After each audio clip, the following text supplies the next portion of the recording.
ago this week, the Allies waited in the desert for the mother of all battles to begin. Something is happening outside.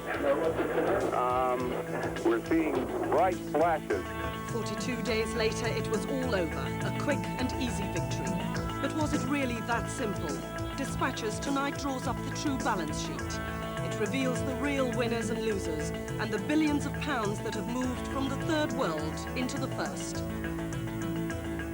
1 year on, as the war's impact continues to be felt across the world, Dispatches presents, for the first time, the Audit of War.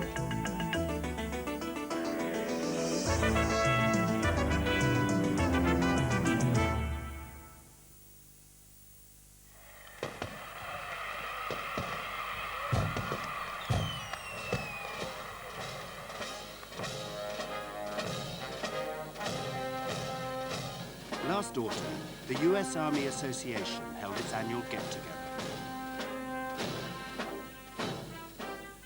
Inevitably, the spirit of the occasion was victory in the Gulf, a one-sided celebration of American power. They never had a chance. They didn't understand the lethality, the speed, and the vigor of execution that resided in our equipment and in our leadership. We knew we were good. We didn't know how good. This victory belongs to the finest fighting force this nation has ever known in its history.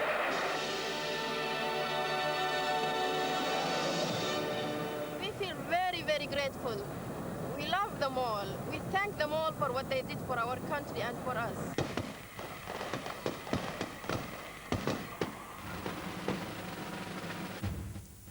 But it was not a cheap war. The lion's share of the operational cost was met by America. Britain's contribution came to around 6% of the total. The balance was provided by France and other allies. Altogether, it made a grand total of $70 billion, or 1.1 million for every minute of the 42-day war. But the real paymasters were rather different. Several countries led by the Saudis agreed to refund the fighters' costs. The net result was that America, and for that matter Britain, ended up paying very little. I'd say basically for the United States in the short term, the war has come to zero financially. That is to say, what it cost us, we got reimbursed. There weren't any heavy downsides. There weren't large casualties. None of the expenditures you might have expected to incur actually happened. We took probably 1/10 of the original casualty estimate, for example. So the costs, human and financial, for the United States are basically extremely small. Indeed, as Congress examines exactly how much of the $60 billion was really an extra cost, there are signs that America may even end up in profit. Now, the Congressional Budget Office, which is an analytical arm of the Congress, has looked at these same costs and has estimated that we may be as low as $45 to $50 billion in actual incremental costs. If that's true, then perhaps the United States on the incremental side will clear $4 or $5 billion more than the incremental costs of the war. From the Western point of view, this was a clean war as well as a cheap one. There was a mission count, 109,876 missions flown, and a bombing count, over 100,000 tons of bombs dropped. But unlike Vietnam, there was no body count of the enemy dead. From the point of view of the Allies, the coalition, the war was indeed a bloodless victory. Very few people died. There was very little loss of equipment. But unfortunately, that's only half the picture. The fact is that inside Iraq, the losses were horrendous. It's estimated, even by the Pentagon, that losses in the Iraqi armed forces were around 150,000 people, and civilian losses could have been as much as 200,000. Now, those deaths occurred in a period of 1 month, and they represent an incredibly high rate of loss. The overall effect of the bombing, analysts say, was to dismantle 30 years of development and bomb the Iraqis, as one aid chief put it, into a pre-industrial age. Officially, civilians were not targeted, but only 7% of the bombs were smart ones. The rest unloaded conventional destruction, which was sometimes less discriminating. Even though people say that the Iraqis had it coming to them, does a peasant conscript have it coming to him if he has no say in who is running the country? Iraq was run under a pretty brutal system for a number of years. You could not therefore argue that the ordinary people, particularly the poorer people, could be directly held responsible for the war. I don't think that's in any way ethical to argue. In many cities in Iraq, raw sewage flooded into the streets. For months, 15 million gallons an hour flowed untreated into the Euphrates. Although the situation's improving, 100,000 more children are expected to die as a result of the war. One part of our study was concerned with estimating the increase of mortality among children, and we conducted a large household survey which covered more than 9,000 households, and according to this survey, the mortality level among children under 5 this year is at least twice as large as in earlier years, and perhaps even more than that. They are dying mostly from diseases that relate to these basic deprivations of food and of clean water, of sanitation, and so on. So particularly things like gastroenteritis are extremely common, diarrhea, typhoid, in some cases even diseases like cholera. These are the things that people die from.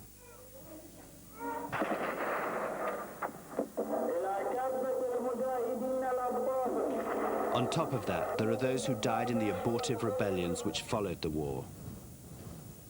The Shiites in the south and the Kurds in the north thought they'd been encouraged to rebel by Bush. Both were comprehensively crushed by Saddam as the Allies looked on. Saddam is the villain, but overall the West suffers too.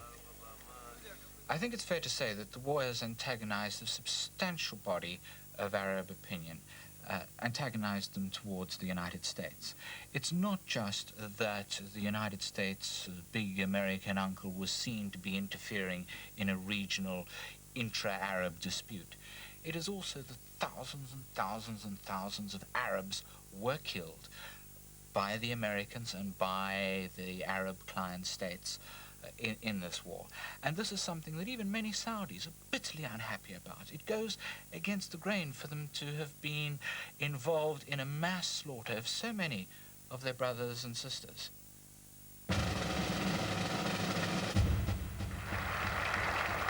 The Army Association Jamboree in Washington is a showcase as well as a celebration. And thank you for a job well done. Without you, the war could never have been won. Behind the stage, they put on display, for men and boys alike, the Army's latest tools, all of them up for sale to enthusiastic buyers. The arms salesmen are the second wave winners of the Gulf War. For them, the television coverage was a gigantic commercial in disguise, which is now paying off handsomely. The best thing that has happened to U.S. arms sales in recent years has been the Iraq War. It's been a big publicity event. We were able to demonstrate that many of our high-tech weapons performed exceedingly well. When you look at a system, a combat system, you want to see how it performs in combat. That's the true litmus test. I think the Desert Storm experience with Patriot has, in fact, been a very positive influence. You know the Apache fired the first shots of the war and the last shots. The Marine Corps battalion was the first to go in with the LAVs. And they raised these U.S. flags as a bit of PR as they rolled into Kuwait City. A lot of people watch television, and we certainly watch television. I know I watched it constantly. For 3 years to 1990, the sale of arms to the Third World had been falling steadily. Look at the orders since then.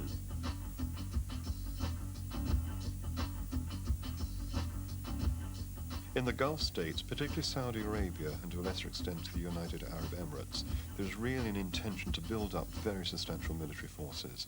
The Saudis are on what one person described as an all-time buying spree for new strike aircraft, interceptors, cluster bombs, multiple rocket launchers, all the really devastating weapons that were used in the Gulf. The United Arab Emirates as well on a smaller scale, and the suspicion is that this will happen in Kuwait too. We have contracts underway or completed with nations such as Egypt, Saudi Arabia, United Arab Emirates, Bahrain, through the United Kingdom, and Korea. Royal Thai Air Force in Thailand, Japan, Taiwan, South Korea. Before the war, the vision offered by the administration was of a new world order for Middle East peace. A new arms race is not what some congressmen had in mind, and they want it curtailed. There is no doubt that you're always going to have sellers who want to sell arms and buyers who want to buy. The governments are the only entities that can slow the sale of arms into a region. I think the Middle East is the test. Sure, arms are being sold elsewhere in the world, but it's in the Middle East where these conventional arms are just being poured into the region. We say we're interested in curtailing the sale of arms. What we really have in mind there is curtailing the British and the French and the other countries from selling arms while we go ahead and sell ours. Although the British Tornadoes had the toughest job in the air war, the fact that 5 were lost in the first week hasn't improved their sales prospects. The French have even lost contracts they thought were firm to the Americans. In this sector, the war was decidedly a victory for the American arms industry. I think the competition is going to be very tough for the British unless they come up with some new weapons. The French have always been suppliers of weapons to the Middle East, and they too are going to have problems. The Mirage, for example, didn't do as well as the U.S. weapons did. The biggest buyers are the Saudis, who'll be getting about $14 billion worth of American equipment. They did in fact want more, but pressure from Congress meant some weapons were crossed off their list. British and French manufacturers will be doing their best to make up the shortfall. You're talking about weapons today, conventional weapons, that can kill tens of thousands of people. And you're talking about pumping them into a region of the world that is volatile as any region of the world. So I think the interests of peace, if you would, has to override the interest of any particular profit and loss statement of a particular company or even particular jobs. Chance decreed that in the lead up to war, the only Arab country on the Security Council was Yemen. Among Arabs, it was the first to condemn Saddam's invasion, but it didn't want Western powers making war in the Gulf. So when it came to the vote, Yemen said no. That, said America's UN ambassador, is the most expensive vote you'll ever cast. And so it was. In 3 months, over 800,000 Yemenis were unceremoniously expelled from homes and jobs in neighboring Saudi Arabia. Some had lived there for 20 years or more. Women were said to have been raped as they fled, men tortured, the sick turned out of hospital beds. The exodus was virtually unreported. It is war against those people who have an opinion. They did not interfere in the war. They occupied no land of others, but we are punishing them because they have opinion. Only to say that this is our opinion, we believe in that. That war is not necessary to resolve this problem. I think this is injustice. Because the position of Yemen was misunderstood, we have the major Western countries placing Yemen under sort of a boycott. And the regional Arab countries, which used to be the benefactors of Yemen, Saudi Arabia, Kuwait, the United Arab Emirates, etc., stopped their contributions or their aid donations to Yemen. They returned to makeshift camps in the desert. Although Yemen has some oil, it's basically a land with few resources. The waves of manpower that came into Yemen has created a fantastic pressure on the health services, on the educational services, on services in water, in drainage, in etc., all services, which the government could not handle. So today we have a near breakdown of all these services. The Western diplomatic attitude is that Yemenis must suffer for their leaders' action, and they are.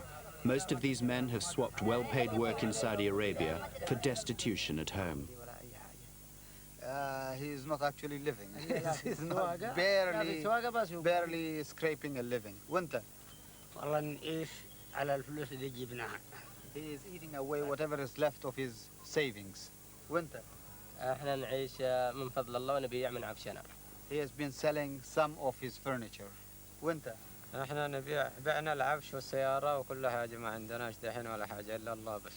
He has sold off his car, furniture, and everything, and now he is bracing for trouble.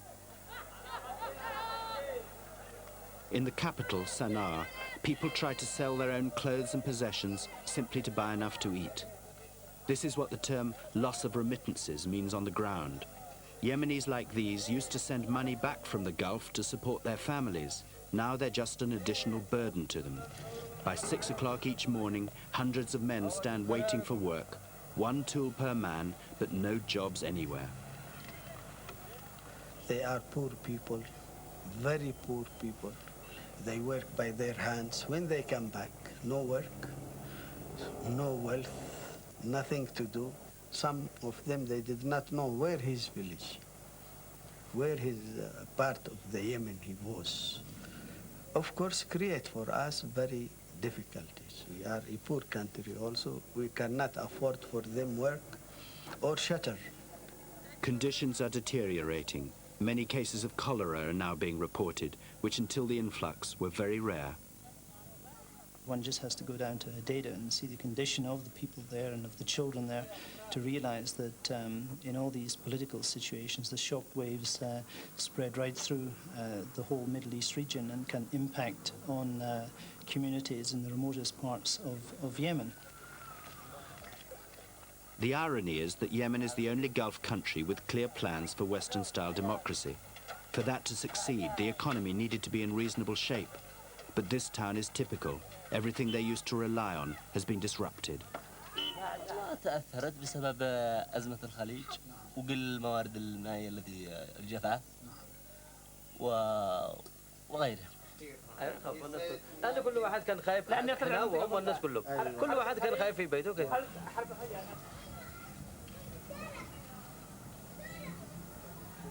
We are a country that is trying to implement the Western ideals of democracy, of equality, of liberalism.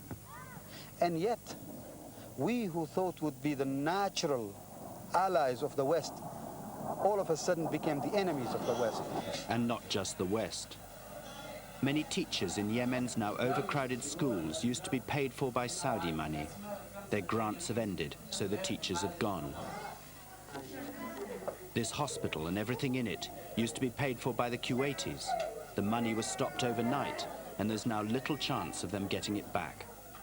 Countries who have supported the Iraqi aggression, I don't think they will see in the foreseen future any aid coming either from the government or from the Kuwait Fund. And unfortunately, I see it, that the biggest beneficiary from the Kuwait Fund up to the invasion were the countries who have supported Iraq aggression. Friend countries and non-friend countries, brother countries and non-brother countries who carry out the war in the Gulf. They are carrying another war against small nations like Yemen. It is war, economical war, without declaring that. Altogether, more than 4 million people have been displaced. Apart from Kurds freezing in the mountains, most went to Jordan, whose fragile economy had to cope with nearly 900,000 refugees. Many are Palestinians, whose money used to support Jordan and the West Bank, but who now deplete their resources. By contrast, Egypt and Turkey got speedy help from the Allies because they were actively involved on the Allied side. Elsewhere, Bangladesh and Sri Lanka have lost around $100 million. The two Indian provinces of Kerala and Gujarat have suffered enormous losses too. Taking other factors into account like trade and oil, 40 third world countries suffered a blow to their economies equivalent in the UN scale of disasters to a massive earthquake.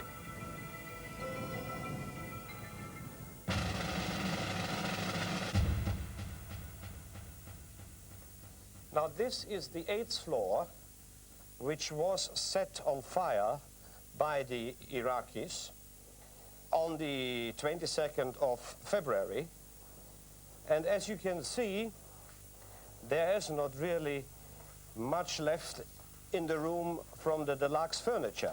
Since the war, businessmen from the First World have been competing for profits from rebuilding Kuwait, though the damage wasn't quite what they'd expected. People expected that there would be a lot of actual construction to be done to repair bombed-out buildings, but it turned out that it was more vandalism and looting that was the problem.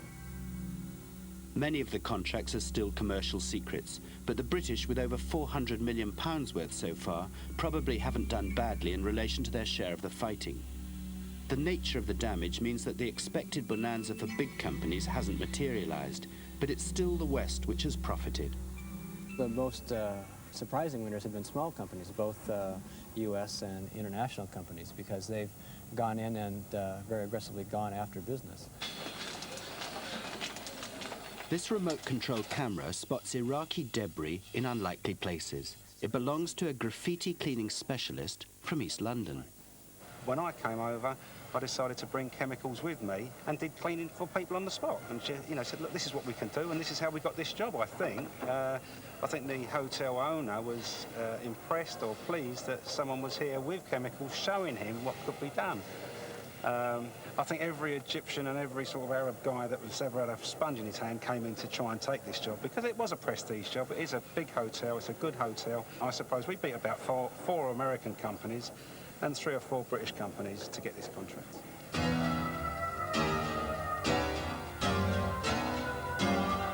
Another British success was this power station, built by the Japanese, destroyed by the Iraqis, and fixed by a Scotsman. This is very efficient vandalism. It's just completely irreparable. Professionals blew these up. It's unlike most of the damage you see in Kuwait City, where the soldiers just sort of pillaged the place. We are repairing Japanese transformers here. The Japanese said couldn't be repaired in situ, and because of the emergency, we were asked if we could repair them. So Northern Engineering and Babcock decided, OK, we can do it. And they'll get £9.7 million for their trouble. But often, British businessmen have been disappointed. I think basically the Americans were here very early on. They were probably looking at working in Kuwait before the war started. They certainly seemed to have a lot of equipment in Kuwait as the war ended, and when they were selling things, they were selling products, whereas the British seemed to be selling catalogues and brochures. The Kuwaitis could not believe that we'd gone to so much trouble so quickly. We were the only company that came in and said, we will fix anybody's computer regardless of who is made by, and we'll do it right now. The computer firm run by John Royal has done well from the war. They were on the ground within days of it ending and went straight to the top to make their pitch. They said, the system we buy must be able to perform these 30 functions within 2 years. And I told them, I said, what if we could do all 30 things for you today? They said, we don't believe you, that you're just a salesman. Now the company is producing computerized ID cards for everyone in Kuwait and getting further contracts from all over the world. It's expected that as much as $20 billion will be spent getting Kuwait back to normal. Most contracts will go to companies in the West because it is not a market in which everyone has an equal chance. There's been a struggle between the coalition partners and their companies and the rest of the third world, which has tried to underbid the coalition folks. And there's been a situation where in the ministries, the mid-level folks will go for the lowest price, say getting some phone equipment from a Taiwanese firm, and American and British companies have to fight to the top to say, look, you have a political, moral responsibility to buy from an American or a British company. And in many cases, they've succeeded by going in at the top.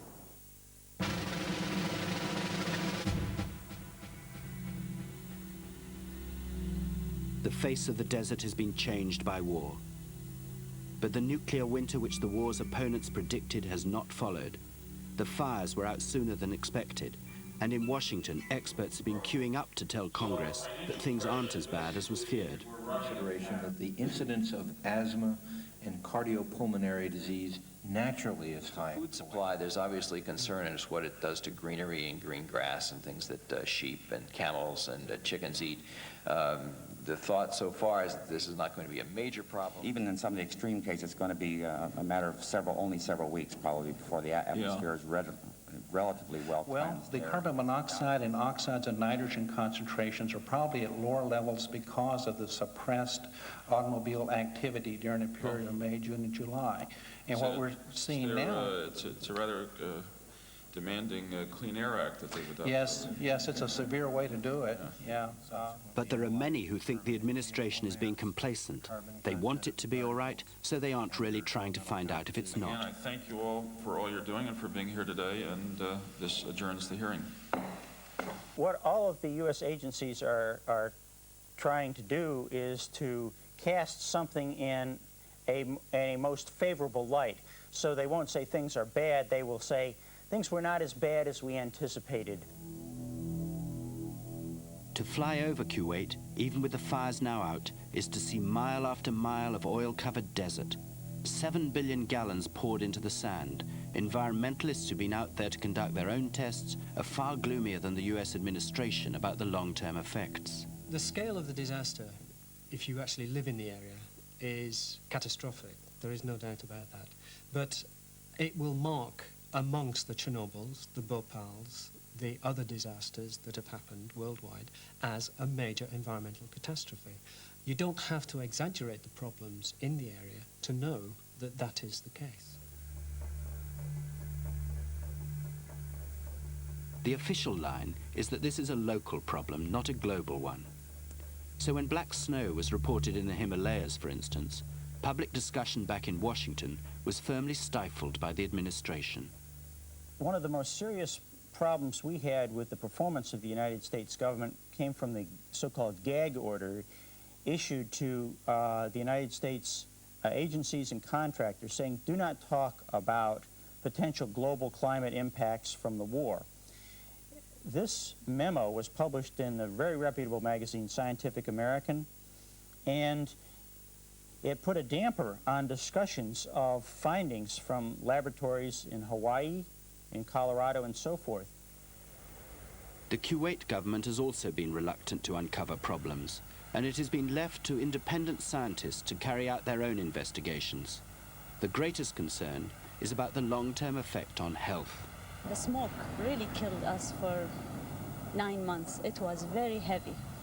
During those 9 months, a lot of filters been introduced into the market to purify the air, and I used one of these at my house. And you see the first one here, the white one is the unused one, and the second one here is the one used in the month of September, and the third one is used for the month of October.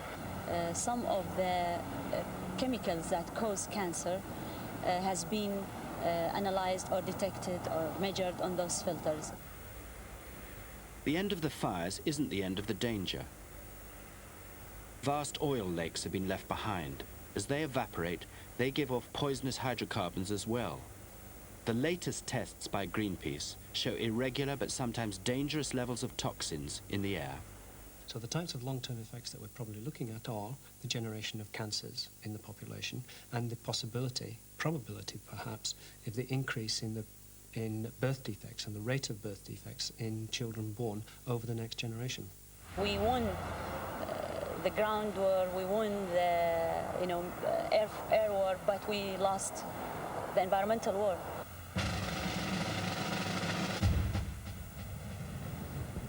The oil war had its own winners and losers. Saddam invaded because he wanted higher oil prices. They did go up, though he didn't benefit. And the heavy losers were faraway countries with no part in his squabble. That brief period when the price of oil shot up had an absolutely catastrophic effect on a lot of third world countries. It's something that simply hasn't been reported adequately in the media. But if you look around the globe, from the Dominican Republic to Zambia to Pakistan, it's severely curtailed their economies, reducing GNP by anything up to 5%, I think, in many cases, and imposed substantial hardship on these economies, which at the best of times were by no means vibrant. The visible flurry of excitement was in the oil markets of the West. Prices went up dramatically, not so much because there was a shortage, but because there might be one. Our jobs, our way of life, our own freedom, and the freedom of friendly countries around the world would all suffer if control of the world's great oil reserves fell into the hands of that one man, Saddam Hussein. Round 2 of the oil war was between producers, and there have been some unexpected winners there too. all the oil-producing countries gained from the Gulf War, simply because the price of oil went up so substantially, and that was, of course, incremental, almost gratuitous extra revenue for them. Having said that, I think Saudi Arabia stands out because it was able to substantially increase its market share as much as its revenue, and also, perversely, the Soviet Union gained because it focused attention on the political instability of the Middle East, and the West suddenly became terribly nervous about being so dependent on one region. The Western oil companies' disenchantment with the Middle East coincides with the oil producers' greatest need for them. And it's not just that which has given the companies a strong bargaining position. BP, for instance, are thought to have the only extant maps of where Kuwait's oil is, dating back to the days when they used to run the fields. It's producing an extraordinary shift in the balance of power. I think the Middle East producing countries are beginning to react to the dangers which now appear to be increasing, the dangers of less investment, the dangers of less oil being wanted, the difficulties they will have in finding enough cash to put into the expansion of the industry. And thus they are becoming very much more positive towards the idea of investment by the companies they nationalized only 15 or 20 years ago. And although they haven't got around yet to the re-establishment of concessions, some of the new contracts that are being offered by countries, even like Iran, for example, are getting pretty close to the old type of arrangements in which the companies decided what was going to be done, how it was done, and the host country merely collected revenues. Round 3 of the oil war started as the last fires were being extinguished. The Saudis had boosted production during the war to fill the gap left by lost production in Kuwait and Iraq. Now the Kuwaitis want their share back, and their oil minister made it clear that they will waste no time in getting it. We're going to produce our quota no matter what, and we don't need permission to produce that. And I'll tell you, I'm going to produce 1.5, no matter what the consequences will be.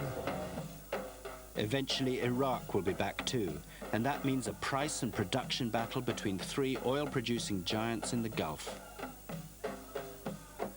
It's quite conceivable that in the next couple of years, as Kuwaiti and Iraqi production comes on stream to its full potential, that we will see another glut in the oil market, because Saudi Arabia certainly won't make way for these new producers. Going back to the idea of Saddam's initial invasion of Kuwait to get a higher price for oil, if that's what he wanted, it certainly wasn't the best way to go about it. This is bad news for OPEC, the oil-producing cartel. If the market is glutted, it's the West which will call the tune. For many, that's good news. But there are those who argue that it's too simplistic to see falling prices as a great triumph for the West. In the short term, yes, it'll be good for you and me in terms of driving our cars, but in terms of the environment, it's going to be a disaster. In terms of the United States imports bills, it isn't going to help at all, because Americans will continue to increase their oil consumption, and that depends entirely on imports, particularly from the Gulf. So overall, I think it would have to be counted to be a failure. And it would have to be counted to be a failure particularly for those proposing alternative sources of energy, because they will find that they cannot match the price of oil as it collapses. Potentially more serious is the effect on the stability of the Middle East itself. It was, after all, low oil prices which triggered the Gulf crisis in the first place. The consequences there are little short of disastrous. You have to remember that the Gulf states actually financed the war. They use the equivalent of all their reserves in doing so, or will use them all in terms of reconstruction, particularly for Kuwait. Now, they need oil revenues to rebuild those reserves, to guarantee their own lifestyles, to guarantee their own economies. If oil prices now fall, they will not get the revenues they require. If they don't get the revenues they require, that has disastrous consequences in terms of popular living standards, and that has a profound political implication, because it means that people will become discontented, governments will become unstable, and the possibility of political change is increased.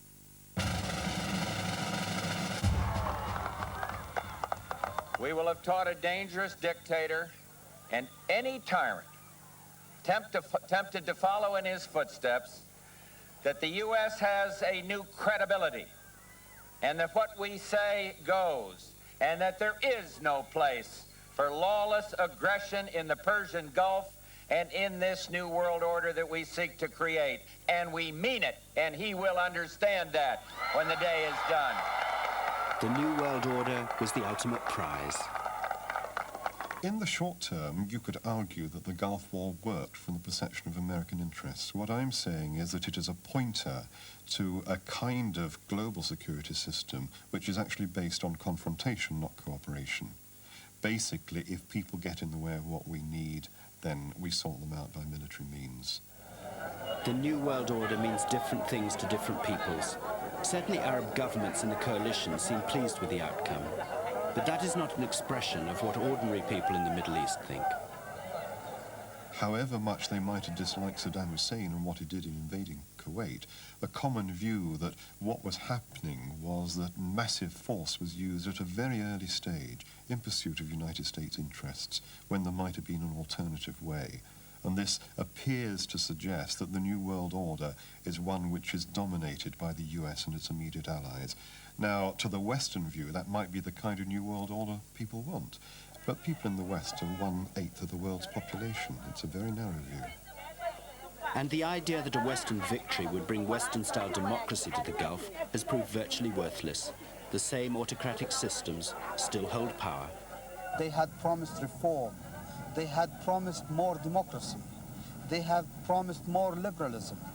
Yet, today, after they are comfortably in control and supported by Western forces, they have gone against those very promises, which were very minimal to start with.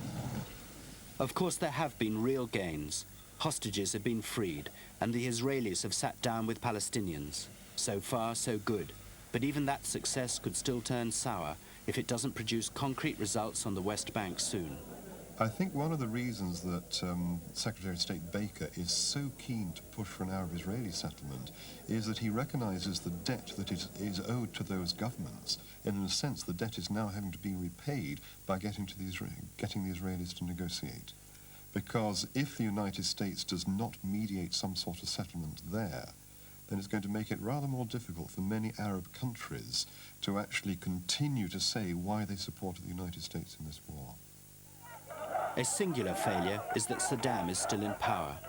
Although his military machine has been broken and his nuclear capacity hunted down, his personal position is now more secure than a year ago. Keeping the peace may require a long-term military commitment. A military solution is not a lasting solution to any problem. Many people equate what is happening to Iraq with what the West has done at Versailles to Germany.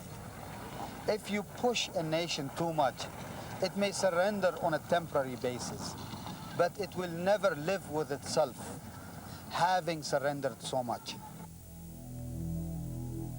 Apart from the cost to Iraq, the war will have meant the transfer out of the Gulf and into the First World of $68 billion.